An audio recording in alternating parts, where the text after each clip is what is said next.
Benz.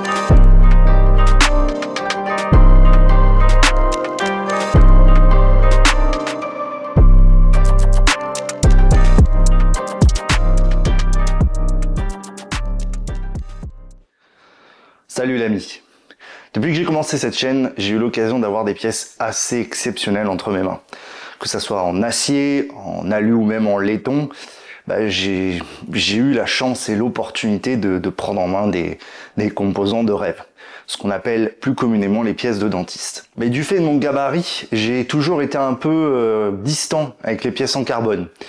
Puis un jour, j'ai décidé d'acheter ma première paire de roues en carbone, et ça s'est très bien passé. En choisissant la bonne marque, en choisissant la marque qui a testé ses roues pour résister à des gabarits imposants, eh bien j'ai pu découvrir le carbone et ses propriétés rigides, un peu tapant, mais en même temps extrêmement agréable de fait de sa légèreté. Et puis je me suis dit pourquoi pas tester d'autres composants en carbone. J'ai eu les looks, les pédales, et puis récemment une tige de selle, Envy. Pourquoi Envy? Parce qu'il n'y a pas de limite de poids, c'est pas ultra light, mais ça reste un composant magnifique. Et puis à force de discuter avec certains d'entre vous, j'ai commencé à découvrir des marques un peu plus en marge, des marques très connues, des marques qui font de l'artisanal en carbone, qui fabriquent en Europe, et qui font des composants qui sont vraiment testés à leur limite pour des gabarits quand même imposants. Et c'est là qu'entre en jeu cette marque, que tu vois probablement pas d'ici, qui s'appelle Bjorn. Et Bjorn, ils font des pièces carbone, mais ils ont surtout été connus pour leur selle, imprimée 3D avec socle carbone. Plus récemment, ils ont commencé à faire tout un tas de composants, dont ce cintre. Et pourquoi j'ai décidé de choisir Bjorn? Déjà parce que c'est artisanal, c'est fabriqué en Europe, le coût est pas démesuré par rapport au type de pièce que c'est. Je te montrerai, il y a même le nom de la personne qui a fait cette pièce. Et donc j'ai enfin décidé de franchir le pas et de m'acheter un cintre en carbone. Mais il y a d'autres choses qui viennent avec, notamment une potence un peu particulière de chez Extralight que je t'ai jamais parlé alors que ça fait un moment que j'ai. Et donc dans cette vidéo, on va installer tout ça et je vais te prendre on board avec moi. Aujourd'hui, Tension passe au carbone et il était temps d'en parler. Bon, comme tu le vois, on est sur la petite Insta360 pour faire les choses bien. On est dans l'entrée avec le bike, mais avant donc de faire quoi que ce soit sur le changement de cintre, j'ai un petit truc à changer et ça se situe à ce niveau-là. C'est ces petits hoods qui sont complètement détruits et j'ai chopé des hoods de remplacement qui vont me permettre de les mettre neufs. Et de ce que j'ai vu sur le World Wide Web, c'est un petit peu un chantier à faire. Donc on va essayer de voir si j'y arrive. Alors on m'a dit voilà le premier, et donc ça normalement, non c'est pas lui c'est l'autre. Tac, ça normalement c'est censé rentrer tout seul. Voilà. C'était pas si compliqué que ça. Je me suis souillé les mains. C'est beaucoup mieux là. Donc là, tu vois, le revêtement, on voit bien que le revêtement, c'est pas, voilà. Là, il est plus moins usé. Bon. Allez. Je fais le deuxième et on passe à la suite. Oh non. Oh putain. Bon, j'ai fait le golemon. Je l'ai déchiré à l'intérieur. Il va pas faire long feu celui-là.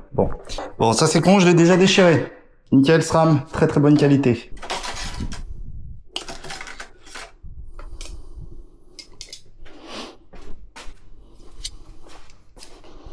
Là, je vais faire une petite marque pour justement signifier qu'il faut couper là. Parce que je veux vraiment arriver à réduire cette hauteur. Et on n'en a pas parlé, mais cette potence, c'est une Extralight Hyperstem. Et ce qui est un peu challengeant sur celle-là, c'est qu'en fait les vis sont des coupes de serge très spécifiques et c'est des vis très spécifiques. Donc il faut être très spécifique. Ça, on joue pas avec cette potence. Donc à chaque fois que je la manipule, je suis très très stressé parce que c'est une potence ultra légère.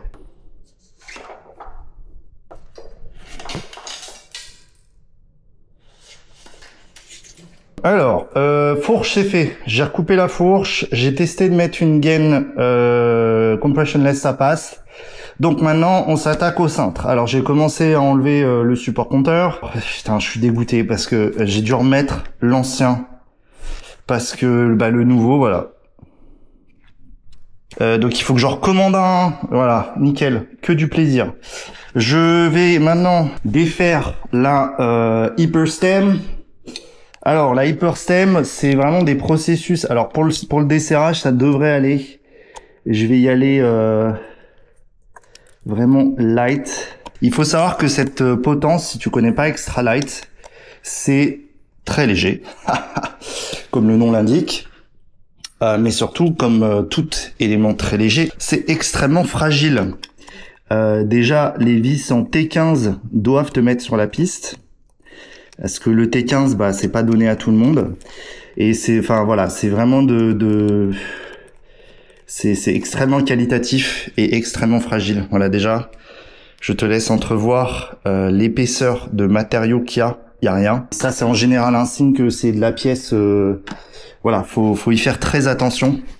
C'est de la pièce incroyable, mais c'est aussi, bah, comme toute pièce extrêmement incroyable, il y a, faut faire gaffe. Les coupes de serrage sont complètement baisées, tu le verras après. Ah mais regarde, il y a rien. Je veux dire, il y a rien comme matériau, tu vois. C'est vraiment, puis voilà, c'est 80 grammes la potence. Juste, voilà, on pose les bases. Donc la potence, c'est fait. Maintenant, on va dérap. Approximately 10 hours later.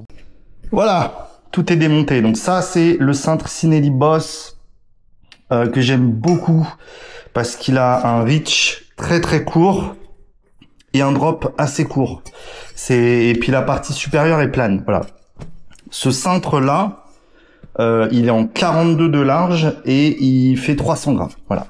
Donc maintenant, vu qu'on a fait ça, on va pouvoir, je sais pas si t'aimes bien ces vidéos POV là, on va pouvoir passer à ça, Bjorn.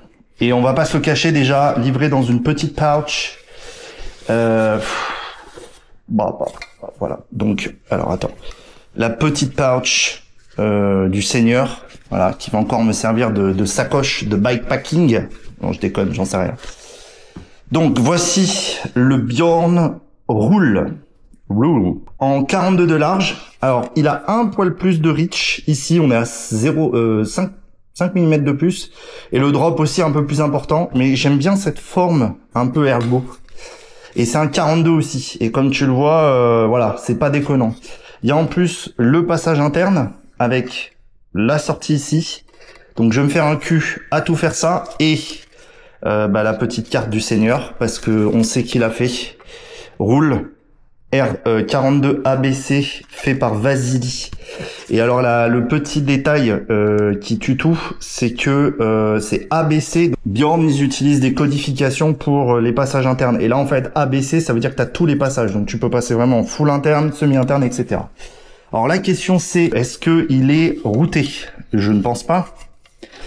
Je ne pense pas qu'il soit routé, parce que sinon ce serait beaucoup trop facile. Comme voilà, donc déjà je vais me faire un cul à faire ça. Donc ça va être marrant de faire un passage interne de câble.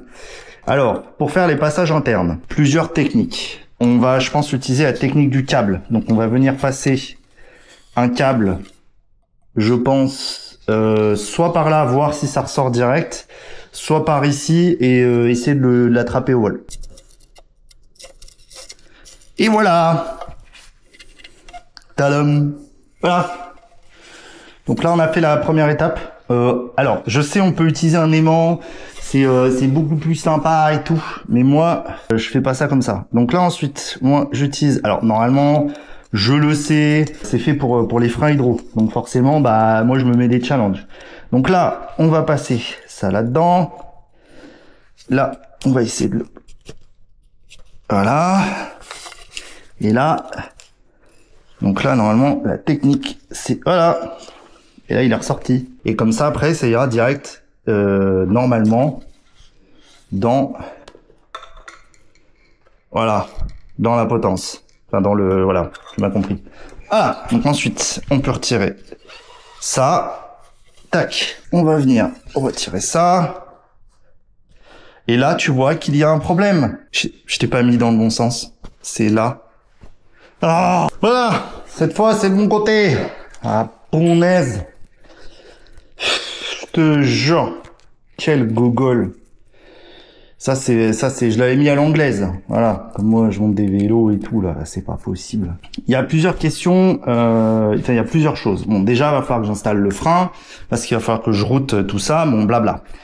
Le truc, c'est que, tu vois, il y a aucune zone de grippe. En général, c'est vrai que sur le carbone, quand on met deux éléments entre eux, on met de la carbon grip paste. Alors, je pense que pour les cocottes de frein, ça ne devrait pas être un souci.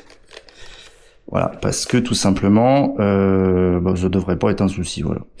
Donc ça, hop, ça je peux commencer juste à y mettre en pré-contrainte. Alors aussi, les couples de serrage. Tu te doutes que les couples de serrage sont totalement aberrants, puisque sur les cocottes, c'est 3 newtons. Juste tester ce que ça donne, 3 newtons, et voir si ça résiste un peu ou si ça bouge dans tous les sens. Parce que si ça bouge dans tous les sens, ce que je pense être le cas, eh ben, on devra aviser. Voilà, donc ça, c'est 3 newtons. Ça bouge pas. Ah bah ça, oh, nickel. Bon bah voilà. Je pense pas que la position... quoique la position est pas trop mal. Qu'est-ce que t'en penses?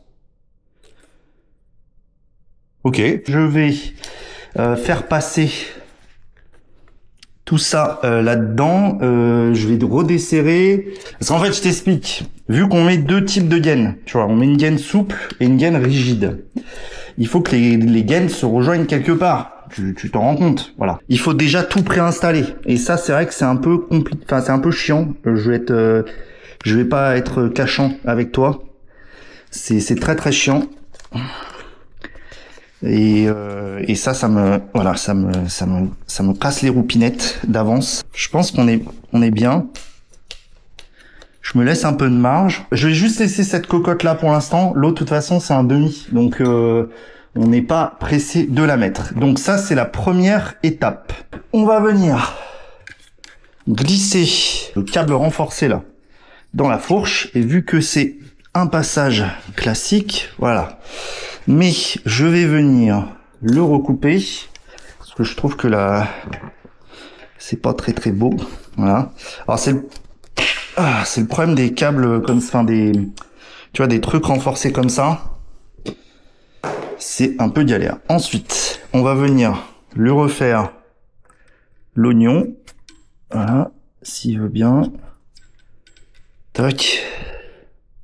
Pas très joli ça. Bon. Ensuite, on va venir lui mettre un embout. Voilà. Tac. Donc ça, c'est bon. Ensuite, ce qu'on va faire, c'est que tu vois, on va venir le caler directement. Voilà, dans le frein. Comme ça, on est pépouze, tu vois. Là, c'est bien en place et ça, c'est tranquille. Et là, après, eh ben, on peut venir fixer ça avec du Chatterton en mode tout à fait correct. Et en fait, comme ça ne bougera plus. Toc, toc, toc. Voilà. Alors là maintenant, il faut couper au bon endroit. Ni trop haut, ni trop bas. Donc là, toc, on va venir couper là. On vient lui refaire le trou. Voilà. Je vais juste vérifier que ça passe ici. Voilà. Ensuite, j'ai le coupleur. C'est ce petit objet là qui va venir se mettre ici. C'est je crois que ça c'est Jaguar qui fait ça. Ok, voilà. Donc ça c'est bon. Donc tu vois là, on est bien. Maintenant, on va venir remonter la fourche dans la roue, l'attaque, et on va mesurer la longueur qu'on a besoin pour ça. Là. Ouais, on va réinstaller la potence à blanc, comme ça déjà.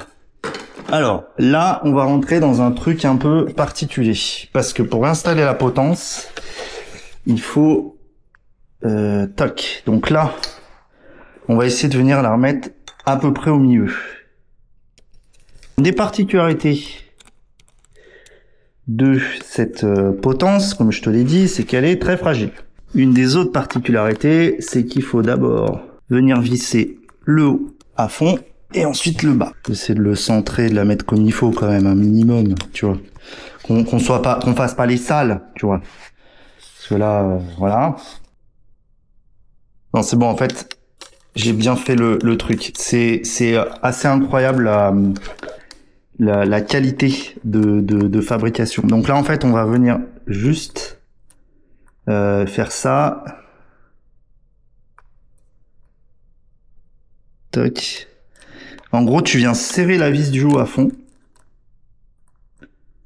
Et ensuite, tu viens la desserrer d'un tour. Et ensuite, tu fais la même chose en bas. Alors, faut savoir que les vis de la Hyperstem, là, c'est 1,5 de Newton. Je pense pas.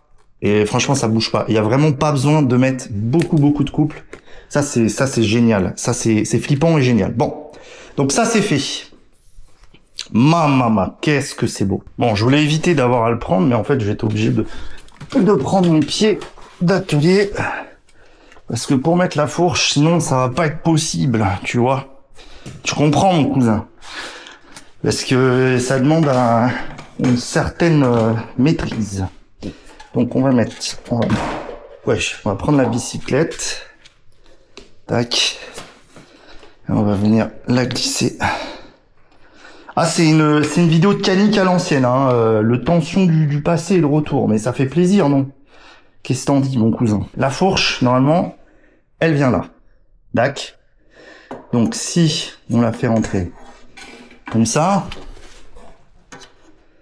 tu vois, même le câble, ouais, putain, je l'ai fait trop long. Je l'ai fait trop long. On recommence. Là.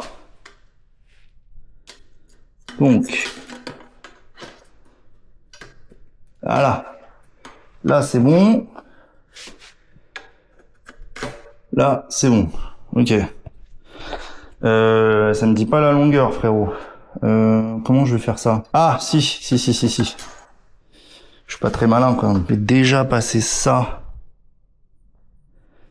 là-dedans. Ouais, je sais, c'est un peu ghetto, hein. Comme ça. On passe là-dedans. Je prends des risques. Je le sais que je prends des risques. T'affole pas. Ouais, en gros, on va venir se mettre comme ça. Un peu moins.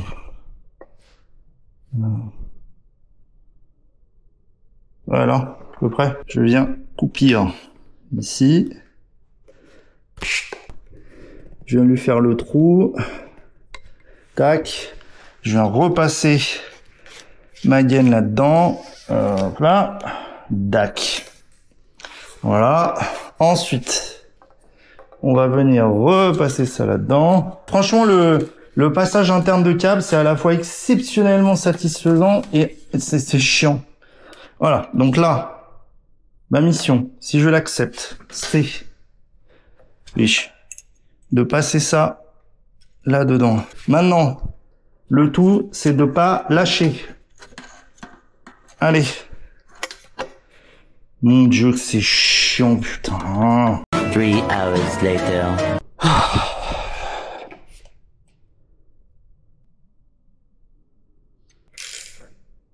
Briefing. J'en ai chié pour faire ça, t'as dû voir, hein. C'est bon, c'est passé. On va être honnête. Par un miracle inespéré, c'est passé. Maintenant, ce qu'on va faire, c'est que je vais venir remettre la roue avant. Voilà. Et ensuite, on va venir régler donc la hauteur, en gros le réglage du cintre. Là, on va régler le cintre pour qu'il soit bien en position, les cocottes, et ensuite on serrera la potence. Alors, hop. Donc pour régler on va dire la direction du cintre, je le pose par terre. Enfin, le vélo, pas le cintre. Comme ça, ça me permet d'avoir déjà une bonne vision. Donc, en gros, avec l'âge, on commence à voir que là, c'est pas mal. Donc, en gros, là, j'aime bien ici Là, parce que c'est bien horizontal, bref. C'est pas mal. Je pense qu'il n'y a rien à faire. On va vérifier que la roue avant, bon, elle est très bien centrée, voilà. La potence extralitre demande du tact, d'accord, du tact et de la vertu, parce que c'est tellement ajusté qu'il faut faire très très attention. Donc là déjà j'ai procédé au pré-serrage classique, donc c'est-à-dire serrer à fond le haut, desserrer d'un tour, et ensuite on serre le bas au couple. Et c'est important. Donc le couple, et c'est là où c'est un bourbier sans nom, c'est entre 1,5 et 2. Alors sache que très peu de clés font entre 1,5 et 2. Voilà, c'est pas la bonne. Bien sûr, c'était trop facile. Alors la potence, eux, ils disent un peu plus, c'est-à-dire on peut monter jusqu'à 3. Mais jamais, alors c'est ça qui est très marrant, c'est que jamais ils te recommandent d'aller au max de la capacité du couple de serrage. Donc c'est vraiment lunaire. Alors moi je fais graduellement, c'est-à-dire que je monte à 2 et ensuite je vais mettre un poil plus de 2, mais sans péter un plomb, tu vois. Juste histoire, voilà, qu'on soit juste un petit peu au-dessus. Et c'est comme ça qu'on sert une des potences les plus légères du marché. Ceci étant fait, on doit passer maintenant à l'étape suivante, qui est donc l'installation, enfin la validation de la position des cocottes. Parce que tu vois, il faut qu'on soit bien installé. En gros, le plus important là, c'est que ça soit bien aligné l'un par rapport à l'autre. Et je vais utiliser, tu vois, cette marque sur le carbone pour justement bien, pour me repérer, quoi. Ça m'a l'air honnête, hein. C'est tout installé. C'est magnifique, c'est magnifique. Bon, avant que je fasse le bar wrap et tout ça et que je te le montre, je te le montrerai pas, clairement. Ce sera la prochaine étape, ce sera la conclusion. Il fallait que je te parle de ça. Parce qu'un Bjorn ne vient jamais seul. Voilà. Voilà. Donc ça, c'est Bjorn, mais le compteur extra léger. Voilà. Il y a pas beaucoup de matière. Et il se sert, je pense, avec une pico-clé. Donc ça c'est ouais, c'est moins d'un newton, c'est n'importe quoi. C'est que de la belle pièce. Donc là, tu retires ça, tu viens délicatement le pop. Voilà. Ça bouge. C'est tellement ajusté que ça ne bouge pas. Alors je vais juste venir le recentrer un peu. Bon, c'était une vraie vidéo mécanique tension de chaîne complètement ghetto, mais je me disais que ces pièces méritaient ça. Donc là, ce que je vais faire, c'est que je vais installer le reste et puis on se retrouve pour la conclusion. Je vais essayer de te mettre des birolles. Voilà.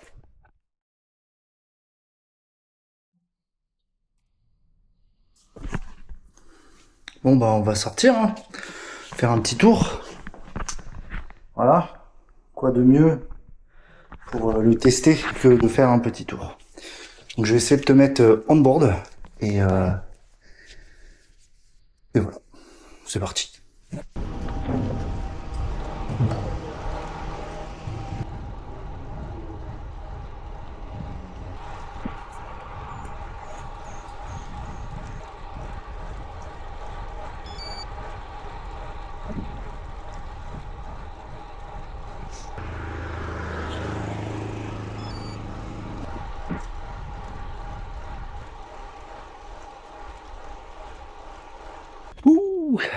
Bon, je suis parti un peu à l'improviste pour une petite sortie. Et vu que j'ai la caméra là, je suis pas sûr que tu auras grand chose. Mais les premières impressions sont un peu particulières. J'ai l'impression que l'avant est beaucoup plus léger. Alors, il est plus léger, hein, quand même, 250 grammes. Mais ce qui fait que la direction est complètement folle. C'est très vif. J'ai presque l'impression de ne pas avoir de cintre. C'est original. Petite particularité aussi, je pense qu'il faut que je mette de la pâte carbone là, parce que le truc il glisse. J'étais un peu con, je me suis un peu enflammé. C'est très marrant parce que c'est un peu plus mou qu'un cintre classique, donc un cintre alu. T'as un petit peu de flex, mais en même temps tu sens que c'est bien rigide et c'est assez confortable. C'est vraiment cool. Je vais continuer ma sortie et je te reprends à la fin. C'est que de la ligne droite.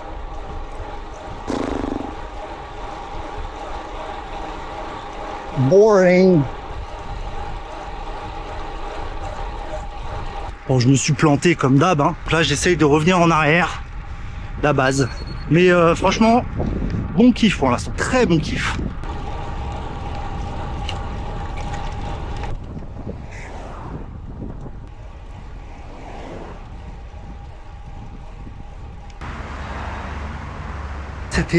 C'était compliqué, c'était vraiment une sortie de merde. Je suis presque rentré à la maison. La route, machin, pas ouf, pas ouf. Donc c'est pour ça là on va rentrer, vraiment pas mal, mais il y a vraiment beaucoup de choses à dire. Tout le cintre en fait a des propriétés différentes en fonction de là où tu te mets, en fonction de la position que tu as, et c'est assez intéressant. Je suis assez surpris et vraiment très très satisfait. Hop. Parlons peu, parlons bien. On va clairement dire que ce cintre te laisse pas indifférent. Je pensais pas un jour pouvoir détailler le comportement d'un cintre. Et un truc quand même, c'est que globalement, un cintre, surtout un cintre route, t'as 3 positions. Donc t'as au milieu, sur les cocottes et en bas. Globalement, c'est ça. Et en fait, forcément, en fonction de la distance que tu as par rapport à ta potence, ça va être plus ou moins flexible. Sur un cintre alu, enfin classiquement, plus tu vas être proche, plus ça va être dur, puis plus tu t'éloignes, plus c'est rigide. Bon, forcément la partie la plus flex, ça va être en bas, puisque t'as vraiment beaucoup de flexibilité et c'est le plus loin. Et là, ce qui est vraiment particulier sur ce cintre, c'est que normalement c'est très progressif, très rigide, un peu moins rigide et souple. Et là, t'as vraiment rigide. Donc là, t'as vraiment les 2 points ici sont très très proches. Et là, par contre, c'est flex. Ce qui fait que t'as ce comportement un peu particulier où quand t'es dans les drops, les aspérités de la route, elles sont un peu filtrées, mais genre vraiment bien filtrées. Et quand t'es en haut, par contre, ça tabasse un peu plus, ce qui est très bizarre. Pourtant, la potence extra-litre vient vraiment amortir, mais là, c'est vrai que c'est assez surprenant. Le comportement de ce cintre est fou. Le support là, j'ai mis je pense que ça bougera plus. J'ai mis de la pâte entre temps et voilà, je sais pas trop quoi te dire de plus. Je suis moi-même choqué de ce qui se passe. Il y a encore un bel épisode dans son chaîne. Voilà. Sur ces bonnes paroles, je te laisse. Oublie pas l'abonnement et le gros pouce. Et je te dis à très vite. Peace. Yeah, legend status, ask about the name. I've been putting in work, collecting, fuck the fame. Up in the stat while they watching the 10 in the game. Either you in it or just a critic, man, we ain't the same. I'm focused on making this history into my top 5. List is listing me. I never got an L on pass, this ain't no breeze. I had to make the work outlast, the bill of steam. It's different degrees, and know I do this here with the ease. It never been easy, Slim, just keep one up the sleeve. I saw a few that had the passion, succumb to the greed. But I keep forward here, the goal is near this song. It's more for ears that know what's still to come. I walked inside the fire, no weapon form. Then looked inside the eye, withstood the storm. But I know temptation waits for years and all. It's a lot of money on the line for this. If we get everybody jumping in the crowd.